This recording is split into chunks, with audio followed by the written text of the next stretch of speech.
Okay, all right. Thanks, Dominic. Yep. Thanks. My name is Douglas Burnham. I'm head of the graduate school, so I run a lot of these workshop sessions on helping people do PhDs. I think I've seen many, if not all of you before, at workshops of various types. Before we get started, tell me where you are with your thesis. How many months until you submit? Let's put it that way. I think I'm 5 months away. 5 months away, okay. 9 months. 9 months. Probably a year and a half away. 18 months. 5 months. 5 months. I just started two weeks ago. Oh, okay. Okay. Be prepared. Be prepared. Okay. Well, I haven't started yet. I'm in my first year.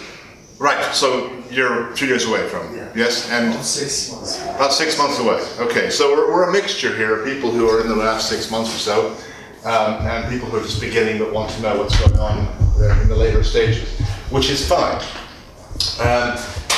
I'm going to be, got a set of slides here, not that many, and I'll talk about them, and you can interrupt me and ask questions at any point, because the basic purpose of this is to be useful to you, whatever information you really need. So I was imagining that people would be in the last, months make a difference whether you're part-time or full-time, don't they? So I was thinking somebody in the last quarter of their PhD course. Yeah? So that may fit more than you think. The last quarter. And you've probably given a paper or two, you may have submitted a paper or two for publication, you may have written some draft chapters. You've probably done most of the research. You have done most of your analysis of the data. You're in what they call the writing up phase. So research work is for the most part behind you. What you're doing now is finding a way of presenting it as a package to your examiners and saying, this is my PhD, this is my research work, this is what I want to be granted a degree on the basis of. Okay?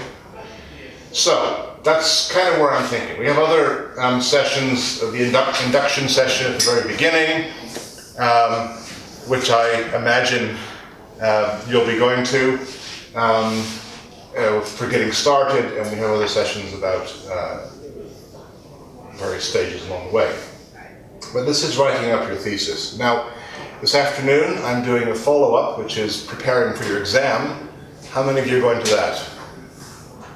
Okay, there might be other people who are also going, but that's fine. So, preparing for your exam is obviously the kind of phase that follows this one. All right, so the two will you'll see that they kind of nest together nicely. So, given the description of where somebody might be, the problems we have in the writing up phase is, well, there are many potential problems. Some people are good at writing, and they can write quickly, and they can write well, and they can write clearly. Other people struggle. And if you don't know which of those groups you're in, the only way you can find out is by trying and, writing a chapter and seeing what happens. Usually, good advice to write as you go along. Try and get a few chapters out of the way before you hit this final stage. Not complete, not polished chapters, but finished enough. So, the first question is, when do we write up? And it may be too late for some of you, but my advice is always to write as you go.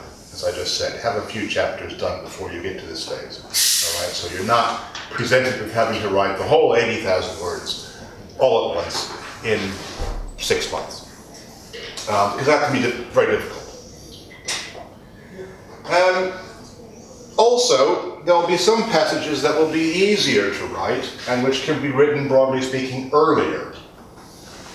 So, for example, passages where you're just explaining an idea that people in your discipline would be familiar with.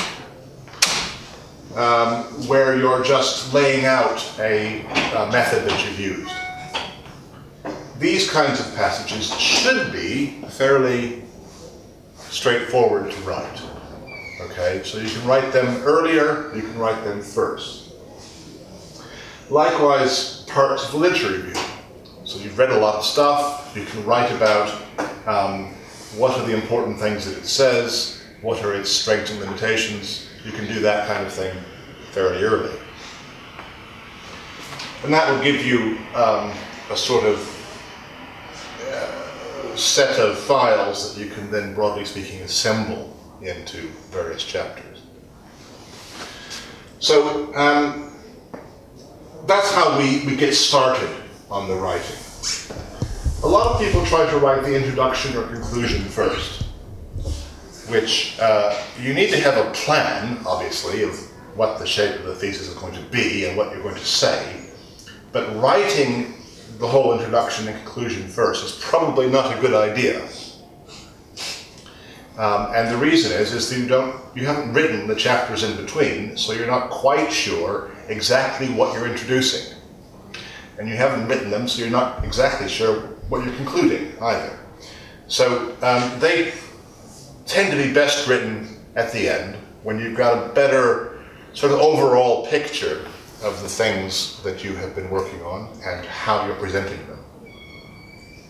I've had some students spend months and months writing introduction and not being able to do it because they couldn't figure out how to start this massive, great thing that they wanted to say. So they just wrote the rest of it first, and then the introduction was written in a week or two, and it was fine.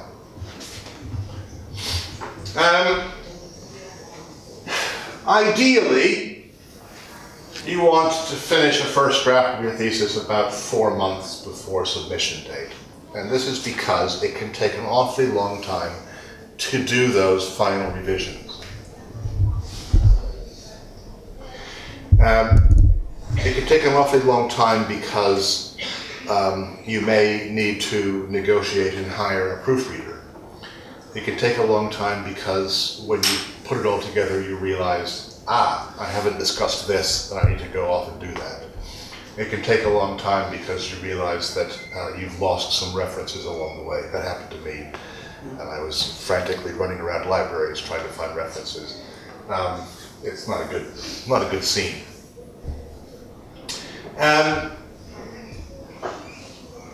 So that would be a kind of ideal thing. That would give you plenty of time to review them, to rewrite them, to make them right before you actually submit.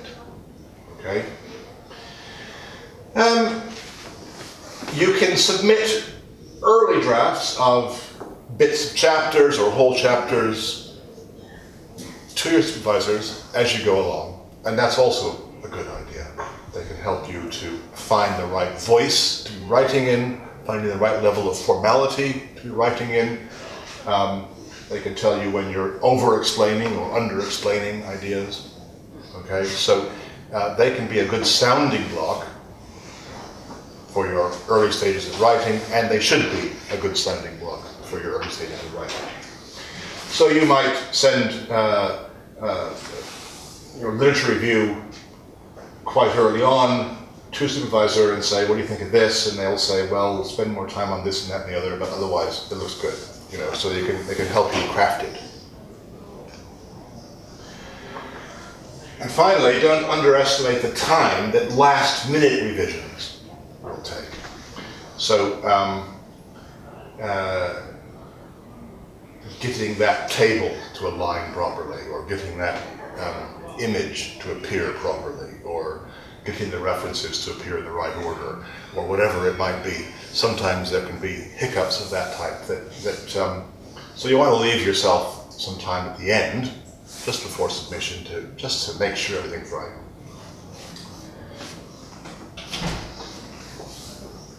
Okay, So that was just an answer to the question of when. Very quickly, get started on writing the expositional parts, the explicational parts, the literature review fairly early. Use your supervisor, and leave plenty of time at the end for writing and correcting. Okay, so let's think about a thesis then. What is it you're writing? How do we write it?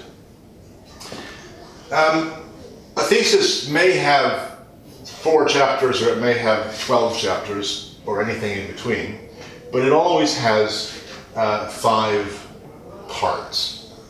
Each of these parts may end up being more than 1 chapter, is what I'm saying. Yeah? It always will have introduction, and it will always have a conclusion. It will always have somewhere a literature review. That may be a whole chapter or 2, or it may be that it's best done in your area, distributed around the chapters.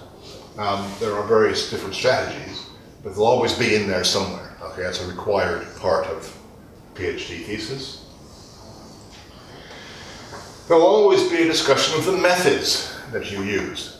Okay, now for some of your theses, the methods will be actually the main thing. You know, your research basically is trying out a new method, and therefore the methods becomes 3 or 4 big chapters. For others of you, you're using fairly well-known methods, but in new ways or in a new context or with new data. And therefore the methods part can be a little bit more brief as opposed to the rest of it. What I have here is the main body. All right, so it's a description of the research work that you did. It may be 1 phase, it may be 3 phases in a row, it may be all kinds of complicated patterns. Discussion of the results, issues that arose, problems that arose, things you had to solve.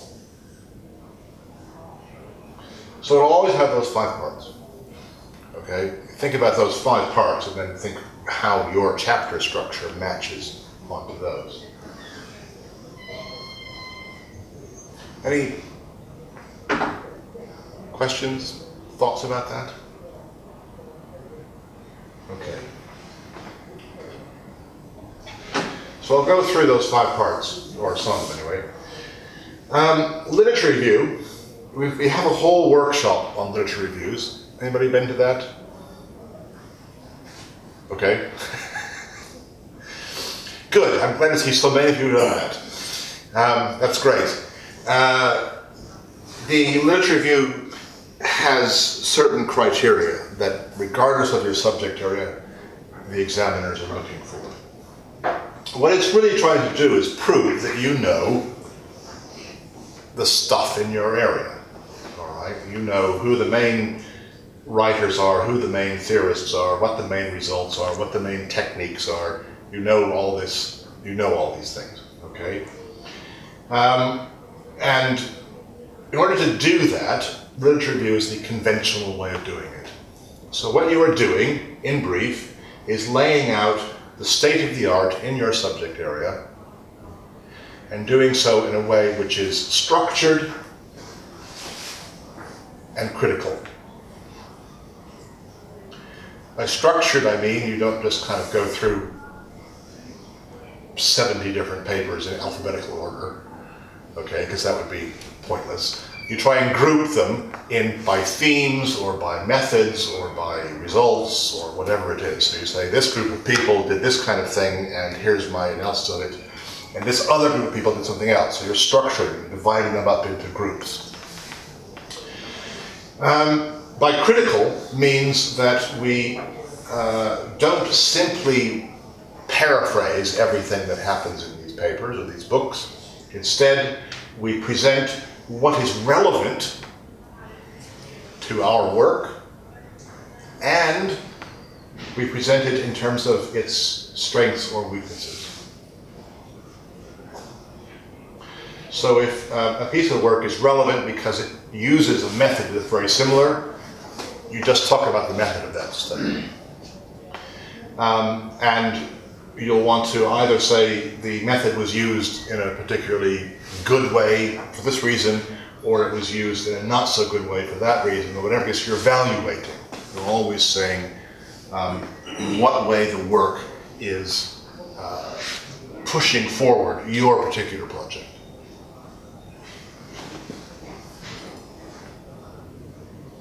So we're grouping things together. We're always being critical in the sense of evaluative with respect to your project. The literature review not only shows that you know your way around the subject area, but it also has an additional purpose, and that is that it sets up the significance and originality of your project. Unless you can show that your project hasn't been done before, or hasn't been done in this way, or hasn't been done well before, then you have no way of demonstrating to your examiners that what you're doing is in some way original.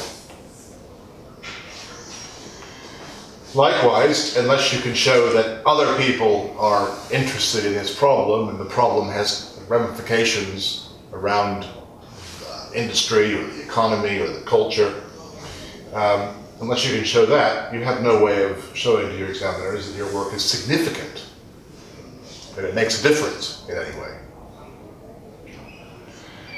Literature review is a big part of both of those things, both significance and originality. I'm probably saying things you already know, but nevertheless, I'm going to say them briefly. Any thoughts about that? How many of you have written your literature review completely? Just 2 of you. Okay, good. So this might help a bit. All right. Your readership is actually, in the case of the examiners, actually fairly specialist in your area. So you don't need to do that kind of thing. You just you assume they know what a journal is and what a book is and what significance and influence and that kind of thing are. Yeah, and you just lay it out. You do, however, for everything that I'm saying. Hello. Hi, I'm just auditing. Sorry? I'm just auditing. Auditing the room. Great. So you do for every section of your PhD, you need to have some kind of introduction or conclusion. Yeah? You can't just launch into a literature review saying, so-and-so in 2007 wrote that, blah, blah, blah. You have to say, right, now we're going to do this, and our basic results will be, et cetera, et cetera, et cetera. All right, so you're topping and tailing every section with something that helps your reader to say, it's the literature review. Great, I know what I'm reading now. Any other questions? Okay. Methods section. Again, this could be 1 chapter or 3 chapters. It could be parts of several chapters. It can be distributed in various ways. But you need to talk about your methods. And the reason for this is fairly straightforward. And that is that your examiners will not be able to reproduce your experiment. They won't be able to reproduce other kinds of work you did. Their faith, so to speak, in the validity of your results stems from their sense that methods that you've used are rigorous. Yeah? Without the methods in place, what you've done, how do you take it? Where do these numbers come from? So we need to describe the methods in fairly great detail. I mean, there are plenty of theses in the library. You can look and see how they did it. You'll have read plenty of papers that talk about methods, so you know how this kind of thing works. But methods need to be in there. What a lot of people do is to just describe what they did, or describe, let us say, the type of method they used, this particular kind of analysis, this particular kind of experimental setup. And that's half of the job. But the other half of the job is to justify the particular methods you used with respect to all the other alternatives. Well, not all the other alternatives, but at least some of the other obvious alternatives, okay? Every way of doing research in this room could have been done in a different way. Maybe slightly different, maybe dramatically different, yeah? So you have to say, I used these particular methods and techniques, I tackled it in this way, and here's why. I thought this was the best way to tackle it, because of the availability of the data, of the subjects, of the kind of information I was looking for at the end, because of the situation that we were all in, whatever. Those methods are the ones that you chose, so why did you not choose one of the more obvious alternatives? Okay? Which probably means that the literature review will also cover methods. Yeah? So you will look into how other people studied similar kinds of problems or issues, and you will say, I'm going to use that bit of that method and that bit of that method and put them together, or whatever it is. Okay, so there's a kind of literature review element here, a critical element, as part of your methods. Yes? Can you split the literature, not literature, the introduction, so that you have the introduction in chapter 1 and research methodology in chapter 2, literature review, and probably the design, as you say, all this particular methods. Can you have like your own research methodology, separate chapter you put them off the right away? Sure. Yeah. So the methods could be a whole separate chapter, could be 2 chapters, but it doesn't, it just needs to be there somewhere, okay? And it also needs to be clear to your readers where it is, you know. So up front in the introduction, you will say, chapter 2 is where I discuss my methods. Chapter 3 is where I discuss this. Chapter 4 is, you know, so it's all clear where everything can be found.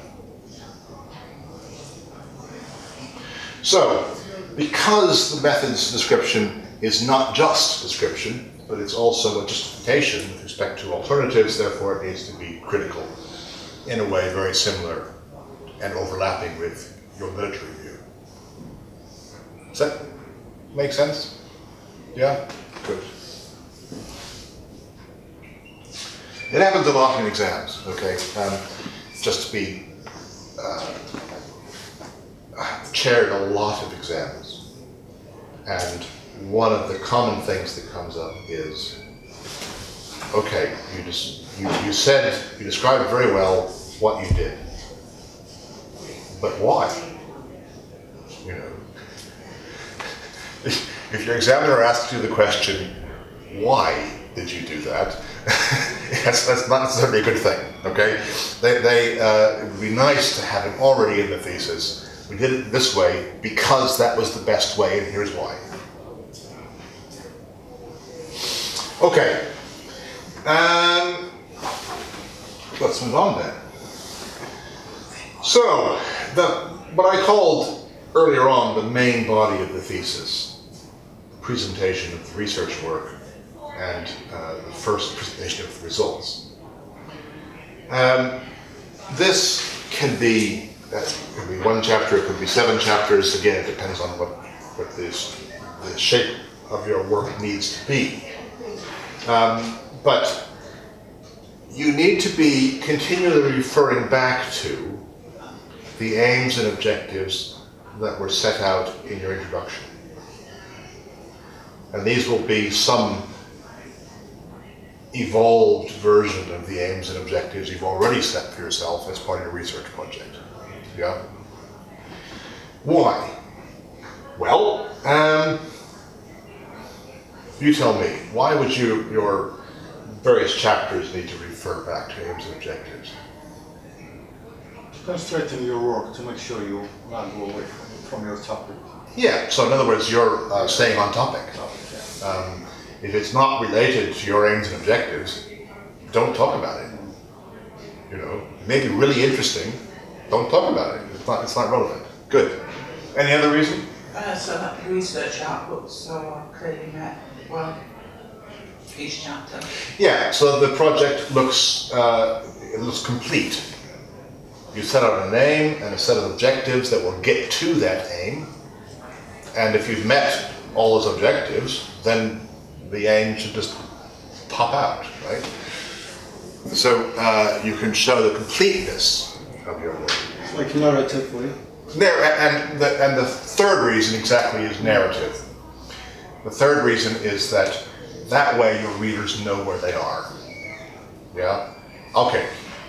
He's working on this part of the project. He's working on that part of the project. They always know where they are in the overall intellectual structure of your thesis. I can't stress these kinds of things enough. You know what you've done. You probably even know why. And you probably know what the results were and why they're important and all this kind of thing. But your examiners don't until they read your thesis. And only then do they discover what you did and why. So you need to be writing to somebody who's not an idiot, but to someone who knows their way around the subject area but doesn't know your work. Yeah, they're an outsider to your work. So I rarely see in a thesis that overemphasized these kinds of issues. Here's what I did next, and here's why.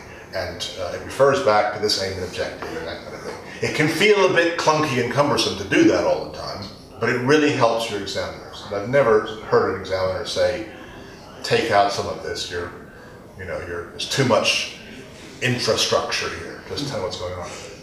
But usually is that terrible question, why? It has happened. I've chaired exams where an examiner turns to chapter 5 and turns to the candidate and says, why does this chapter even exist? Why is it part of the project? Yeah, why is it relevant? What's it doing here?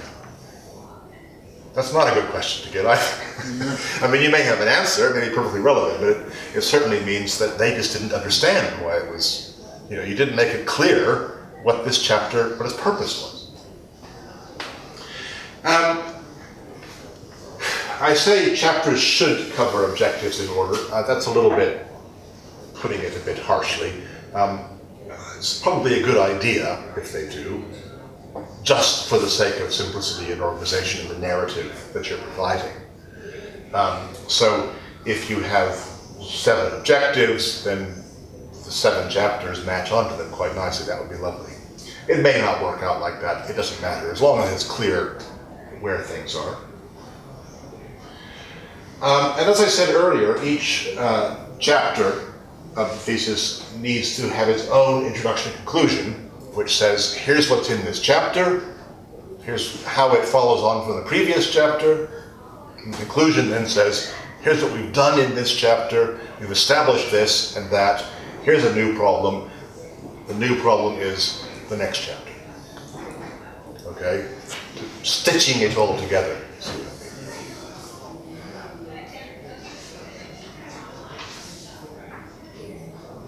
Okay, any thoughts about that?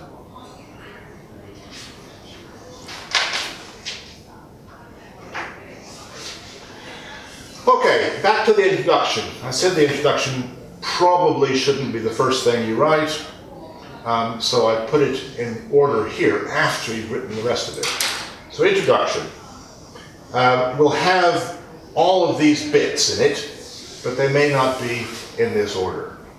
So we'll talk about the context of the research.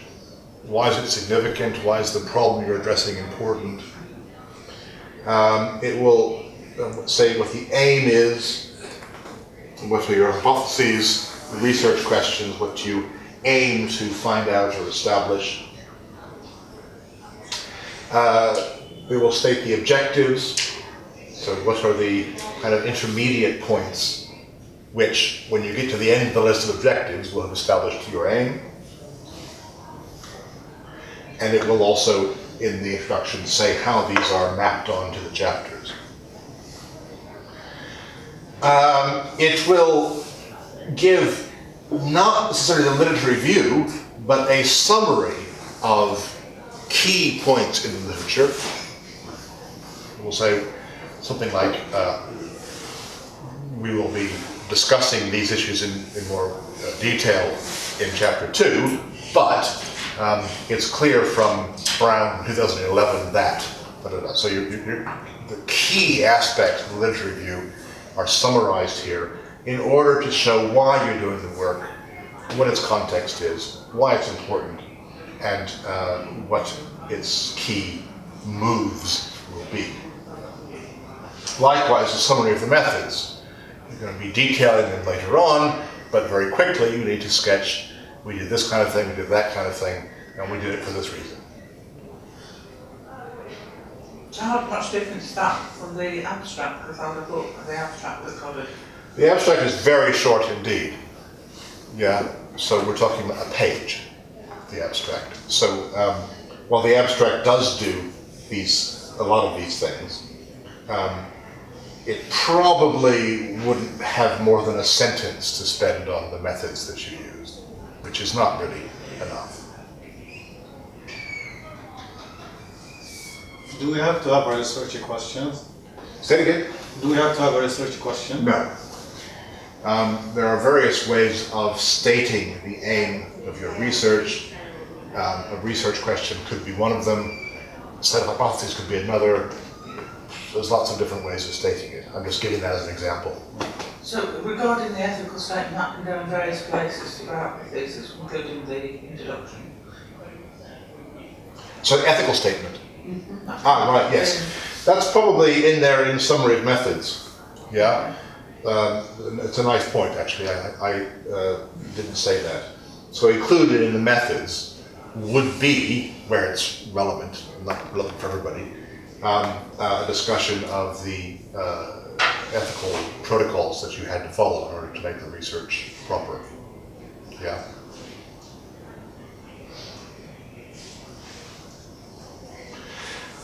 Okay, also the introduction will be a summary of the chapters, pretty obviously. A summary of the research challenges. Anybody heard that phrase before? Yeah. Yeah? The difference between challenging and limitation. And the limitation. Yeah. The challenges are problems that you had to solve to get the research done. Yeah? They're not necessarily part of the research. You're not even claiming that they're original or anything. But they're just showing that you know, bust a gut doing it. So, one of the challenges was I was using this old piece of equipment and I had to make it do something it wasn't designed for, and I did, and it was great. Yeah? Or I had to devise some alternative strategy when this data set got corrupted or something like that. These kinds of things happen. They become part of the narrative of the research. They show you to be a professional researcher. So where they happen, they can be talked about in introduction. So the summary of the chapters could be like chapter 1 and a paragraph giving a summary all the way through, and it also could be probably a diagram showing how they all interrelate. It could be, yes. I mean, if that were relevant and pertinent, you can do that. The traditional method is, as you say, chapter 1 and then a long paragraph which says, here's what we did, why, and we're mapping back to objective 4 or whatever. That's the traditional method. And then finally a summary of results. So somewhere you say, and it worked. Or, and this is what we discovered. Yeah. So the introduction is introducing the thesis, the whole thing from beginning to end. So the context, that would be the background, and then it would focus the more narrow. Absolutely, yes. So you start off probably fairly broadly with, I'm an electrical engineer, And there's this well-known problem in this kind of situation that has been solved in 7 different ways. Mine is the 8th different way. I'm hoping it's going to be more efficient or cheaper to build or whatever. So you present the context of why all of these things are done. Why is it worth doing? Why is it significant? What are the bigger issues at stake?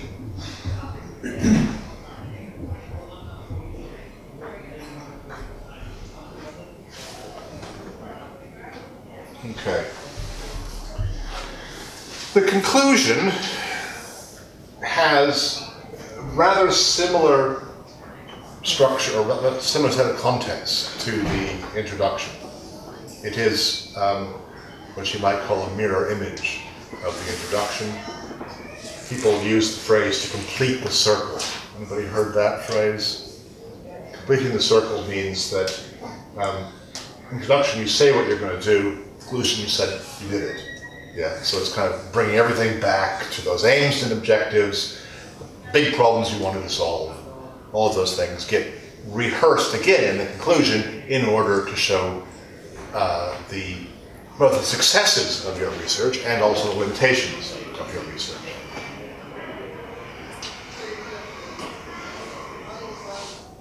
Obviously, the conclusion now has an emphasis on the results rather than on the process so much. Okay, you describe the process briefly in the introduction. We've spent 7 chapters doing the process. Now we're interested in the results and their significance.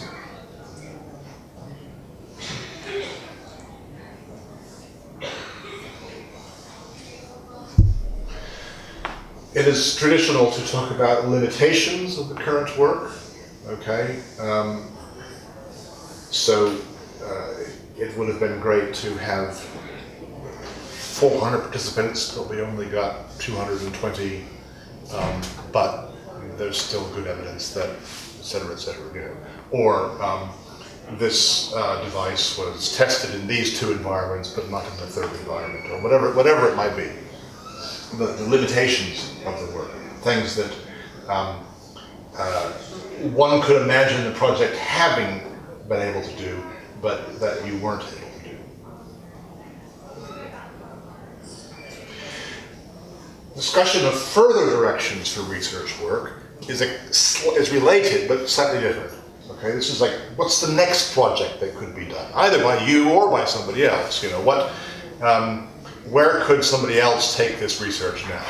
Or where could I take this research now? What kinds of new pathways open up because of what I've done?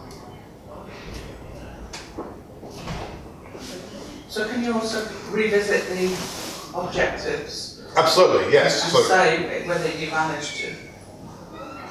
that's, as I say, it's the mirror image of the introduction. So it will go back to, we aim to do this, these were the objectives, they were achieved, okay? Yeah, so it's fairly straightforward rehearsal of the intellectual structure of the thesis and to what extent that was met.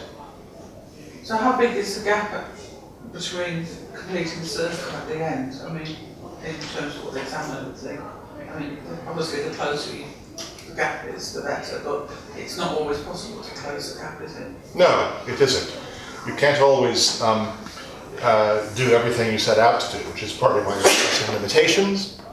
I mean, the thesis should represent research work. In other words, you've gotten somewhere, you've achieved some of the aims or some of the objectives, and that's great, and you can stress those, and they're important. But there may be things that you weren't able to do to your satisfaction, which is fine. And in fact, being able to recognize those and reflect upon them and analyze them and think how they might be rectified in future work, that's part of PhD level work. Yeah? So what is much better, to complete the circle or just to keep the gap? Yeah, you're completing the circle intellectually as you're talking about all of the aims and objectives, which doesn't necessarily mean that you're presenting your work as the complete satisfaction of all those aims and objectives. There may be places where you say, actually, I didn't achieve this because for this reason. Yeah, so that's possible. So they're referring to two different things. Completing the circle means to refer back to the aims and objectives. Closing the gap, I believe, would mean to show to what extent you have satisfied all those aims and objectives. Does that make sense? Yeah. Okay, good. Yeah. So conclusion, again written near the end because you'll have all this stuff in your head.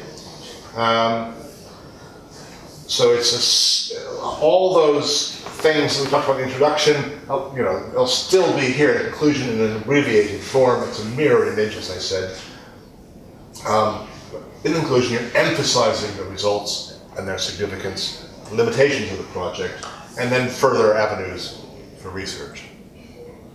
But when you're writing up the limitations, you can turn a weakness into a strength.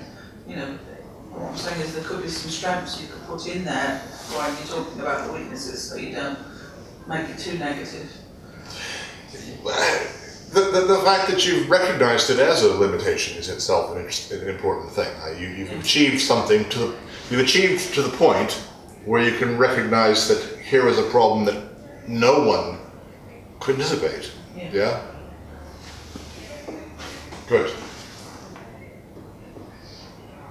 It's not about being negative, it's about being realistic and appraising your own work as research.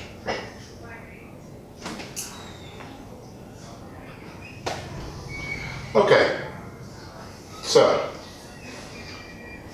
we've talked about started off with a few practicalities, and then I went into the structure of the thesis. So it has these 5 parts. We talked about all 5 of them. But let's go back to practicalities a bit. Again, starting early is a good idea. It may end up that you have to throw things away. You did a draft of chapter 3 a year ago, and a little bit of it is salvageable, but most of it you're just going to throw away and rewrite. Well, that's okay, because it's still practice writing. It's still something to work with.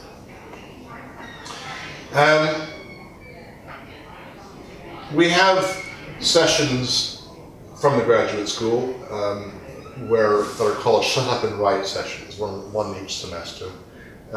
It's not meant to be an offensive phrase by any means. It's just meant to be presenting you with an environment where it's acceptable for you to turn off all the social media and all of the news channels and all of the music and all of the chit-chat and the availability of the tea kettle and all these kinds of things, and it's just sit there and write. So it's about helping that discipline of concentrating, yeah. And people like these sessions. They come back for more. So look out for those. But what you really need to do on your own is to find a place in your house or a library or whatever, and a time in the week, this afternoon and that evening or whatever, when you don't have distractions, when you can turn the phone off and all these kinds of things, and just do the writing, surrounded by all these notes, and put it together. Okay? So a lot of this is actually quite practical about finding the right place to do the work in, and finding the times in the week when you can do it.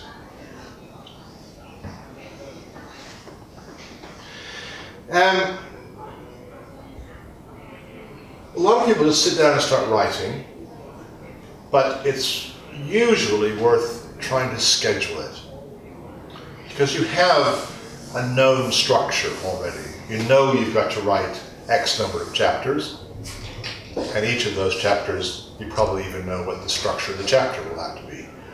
So you can write a schedule that says, in this week I'm going to write that, and in that week I'm going to write that, and in this week I'm going to write that. So you can schedule it in advance. And then maybe you can't stick to it because stuff happens. That's okay. but it still can give you a set of targets that can be useful for keeping yourself going. Okay? Because the writing phase is actually quite a different phase from being in a laboratory or going out and talking to people or whatever. It's a different kind of work. Reward yourself. Okay? Some people, for example, say, right, I'm going to write 1,500 words today, 1,500 words, and when I've finished writing them, I'm going to go to the pub. Okay? And if I'm lucky, I'll have finished writing them by 11 o'clock in the morning. And if I'm unlucky, it'll be 11 o'clock at night, and I won't have much chance in the pub. Okay? But so you set yourself a target, reward yourself in whatever way works for you. Yeah? You know what motivates you. Is it a box of chocolates? Is it a cup of tea? Is it going to the pub? Is it whatever? Watching an old Fred Astaire movie, I don't know. So you can build in kind of rewards here and there.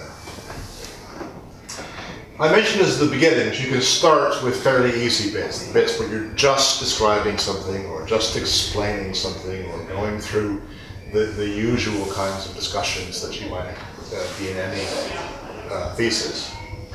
Those can be done fairly early, and then you can arrange them together to make whole chunks of writing. If you have trouble getting started writing at all, try talking. Yeah, either you can use speech-to-text software on your computer, or record yourself, or just talk and see what comes out. I have one student who, as the expression goes, can talk the hind legs off a donkey. Wherever he goes, there's lots of donkeys missing their legs. But has trouble actually writing, and it seems odd to be able to do that.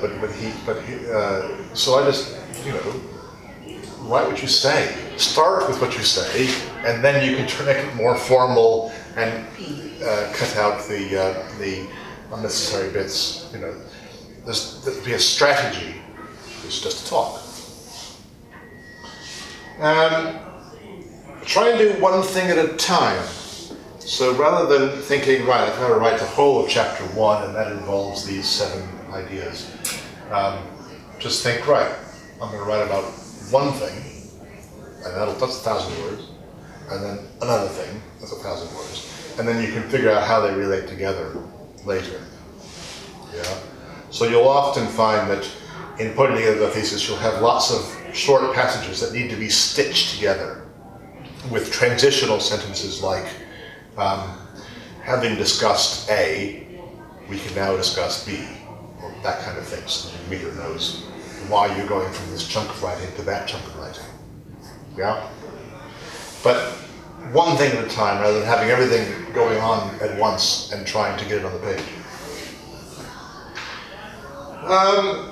And these days, we have help in the referencing department, because you don't have to do what I did, as I said, and madly run around a university library trying to find a book that I can't remember the title of. So you can keep track of references as you go along. Who uses some version of this kind of referencing software? Mendeley? Yeah? Mendeley. Okay, so we have endorsements for Mendeley. Anybody use RefWorks, which is the one that the library offers? And Microsoft Word, basically, the software has its own referencing thing that's perfectly adequate. So it's worth using, actually, because it can save a heck of a lot of time, and it also means you tend not to lose things. Any thoughts about that? Anybody else have any good strategies? Those of you who are near concluding, yeah. I mean, I do advocate Mendeley and Mendeley, and RefWorks and SiteWorks, but what I tend to do is I use that as just to get them in a basic order, but then I like to format it myself according to the Harvard, so I like to get a bit more detail in my references at the end. So I won't just rely on that software. That seems perfectly reasonable, yes, why not? But sometimes you have to do a bit of detective work if you want to find out when the conference was, you know, what date it was. It doesn't always pick that up sometimes. Right, okay, Automated. okay. Any other thoughts about this? Anybody have any strategies?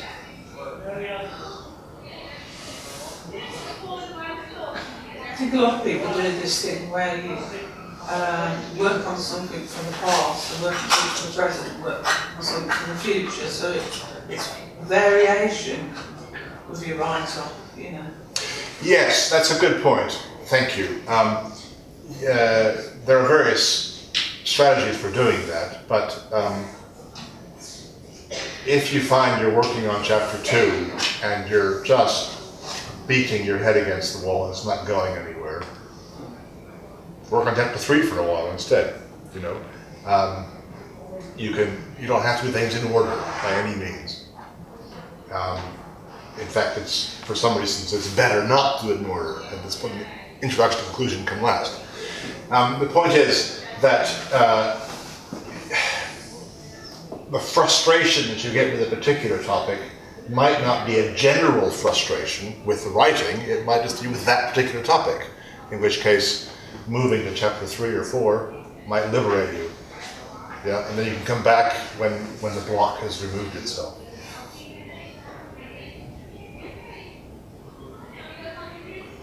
Because there's quite a lot of monotony towards the end, as you said, kind of editing it and formatting it and actually just putting more references in. You know, that can be quite mundane. So it is quite mundane. I mean, one of the reasons that the software can help is that it takes some of that donkey work out of it. Poor donkeys are getting a lot of stick today. But yes, there's no denying that, especially when you get to the point where you are having to rewrite stuff you've already written and going back through it, that can be quite laborious. So again, finding the right time, finding ways of motivating yourself, finding ways to keep going is an important skill. I mean, the only advice I can give on the, now I'm kind of 3/4 of the way, if somebody was kind of like a lady, who's kind of restarting, starting at the beginning, I would probably say, find out what the regulations on the structure of the thesis and talk to your supervisor and try and get a skeleton thesis underway right at the beginning. I mean, you can always change the chapter titles. So everybody will have an intellectual plan. They'll know, broadly speaking, what your aims are and how you're going to get there. Yeah. But to the extent that you can think about that in terms of actual chapter structure of a thesis, that can be quite helpful. It also means that if you do bits of writing along the way, you know exactly where you can deposit them, so to speak. So yes, good. Okay. What do examiners like? We're nearing the end of this presentation now, and we'll be going on this afternoon to the next one. But examiners like, in terms of the thesis, they like writing that's clear and straightforward and doesn't have many mistakes. So, you know, it's hard not to recommend that you at least get somebody else, a friend, to proofread your work for you, because it's easier for somebody who's not familiar with the writing you've just done to spot a typographical mistake or a grammatical mistake. Likewise, you can read your own work out aloud, which is really embarrassing and a bit boring, obviously. But by reading it aloud, as if you're giving a paper orally, you know, in front of people, by reading it aloud to the cat, you can, your tongue can feel the grammar going wrong, or the verb tense going wrong, or the whatever going wrong, in a way that sometimes your eye can miss. So that can be a useful strategy. Basically, you're writing with some degree of formality. It's an academic form of writing, but it's not. It's as far away from deliberately obscure as you can get. All right, we don't want to, don't litter it with big words thinking that's going to impress somebody. It's ease of communication, straightforward communication is what's really wanted. They like an accurate table of contents and list of illustrations, because they're going to be going back and forth and saying, table 5.4, that looks like this, and illustration number 16 in this chapter, that's that one. They're going to be going back and forth. They want to have that table of contents clear. They like the citations to be uniform. They like them to be clear, precise, and accurate. A lot of examiners get picky about this kind of thing. Not that it's necessarily a big problem. It's not going to be a major revision for you to correct a few references here and there. But it just can irritate them a bit, because they think, like,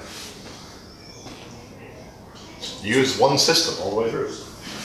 And charts and tables all fully labeled. So if you put a graph up, make sure that you've labeled the units of each thing. If you put a chart up, each column needs to have a heading and the units in it, and all these kinds of things. So again, it's clear.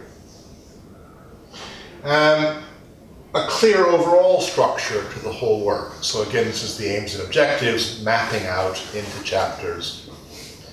So it's quite clear in which chapter you do which part of the work. Description of what you did plus why. We mentioned this before. So you're justifying what you did, not simply telling. And where there are key concepts that you're using, it's worth explaining and contextualizing them. So what do I mean by this? Is that your reader is an educated reader, and is probably even an expert in your area. But they're also examiners. So they want to know that you know some of the basics, some of the really core stuff. So if it's a really basic concept, don't just assume they know what it means. Just lay it out nicely and then go on. Yeah?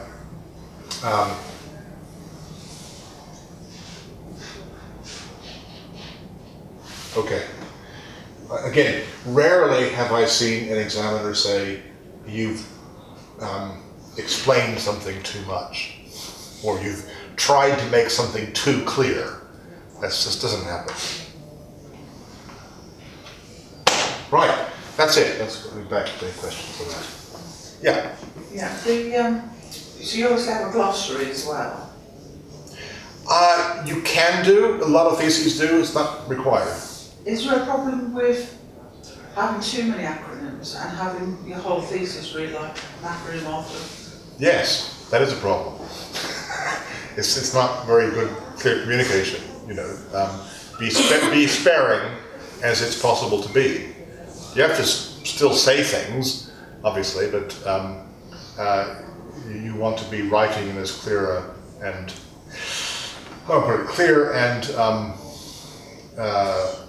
a way which is not asking your examiners to keep going back and forth to the glossary. Yeah, the other thing was, I noticed in a lot of books, you have quite an extensive footnote right at the bottom of the page. I've never really used that.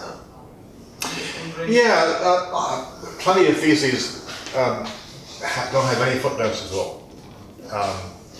You can also use endnotes, and some subject areas will have a preference as to whether, if you do use notes, whether you're using it at the foot of the page or at the end of the chapter. So that's something you can ask the supervisor about. What's in our subject area, what should I do? When would you use a footnote? Can you?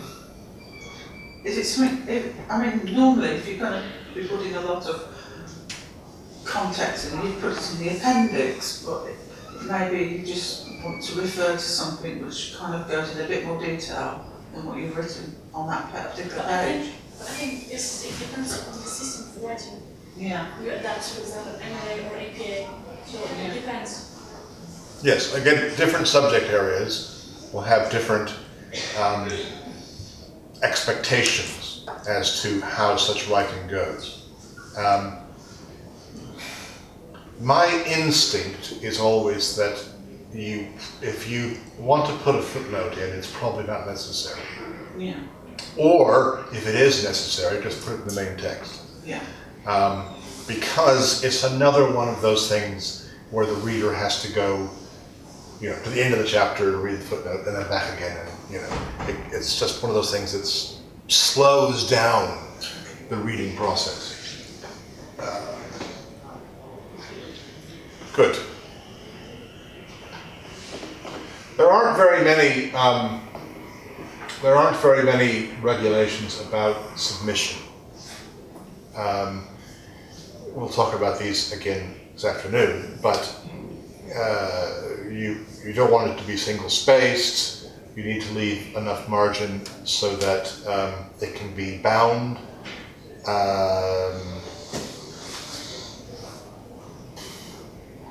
The university, unless you have a subject reason for not using it, it likes the Harvard referencing system, but a lot of subject areas use a different one for good reasons.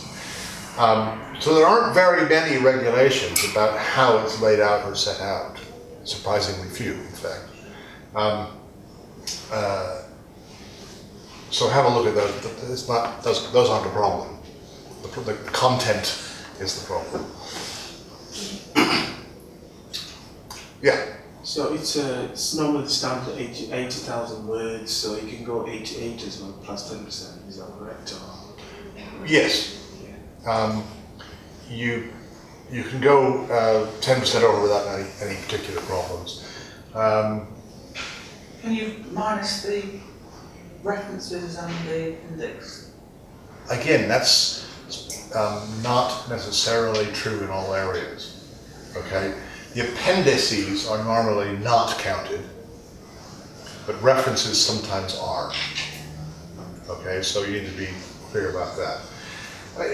It's not a big issue. Rarely has an examiner said, this is just too long. Yeah. Sometimes it does happen. 120,000 words. I just can't read all this. So it can happen, but it's not a very common thing.